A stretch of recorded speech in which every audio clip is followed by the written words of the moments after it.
கேக்கு சூப்பராக வந்திருக்குதுங்க. பாருங்க, நல்லா பக்கத்தில் காட்டுறேன். அதுக்கு தேவையான பொருள் 200 கிராம் கோதுமை மாவு எடுத்திருக்கேங்க.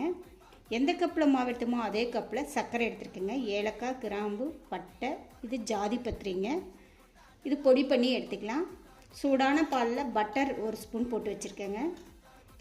50 கிராம் ஆயில், கொஞ்சம் சோடாப்பு, பேக்கிங் பவுடர், கொஞ்சம் மைதாவும் அரிசி மாவும் கலந்து எடுத்து வச்சுருக்கேங்க.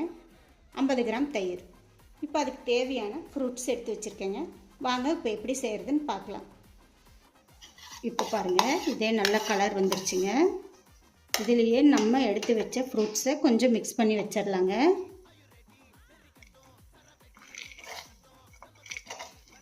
இப்போ கொஞ்சம் மேலே போகிறதுக்காக கொஞ்சம் எடுத்து வச்சுருக்கேன்.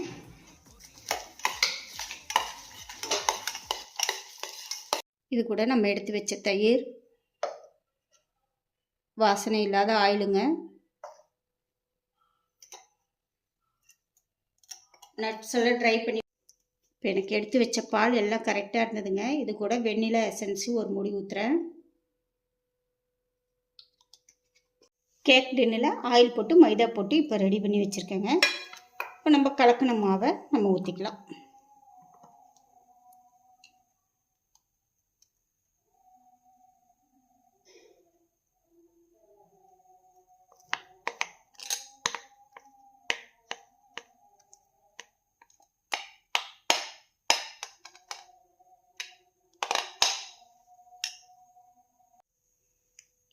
இதில் இருக்கிற ஹேர் எல்லாம் போகிறதுக்காக நல்லா டேப் பண்ணி விட்டுக்குங்க. இப்போ நான் கேக்குனா உள்ளே வச்சுருக்கேங்க. ஒரு 30 நிமிஷம் கழித்து பார்க்கலாங்க. 30 நிமிஷம் ஆயிடுச்சுங்க. இப்போ நம்ம திறந்து பார்க்கலாம். கேக்கு நல்லா ஆற வச்சு எடுத்து வச்சிட்டேங்க. சூப்பரான கிறிஸ்மஸ் கேக்கு நம்ம வீட்டில் ஈஸியாக ரெடி பண்ணிட்டோம்.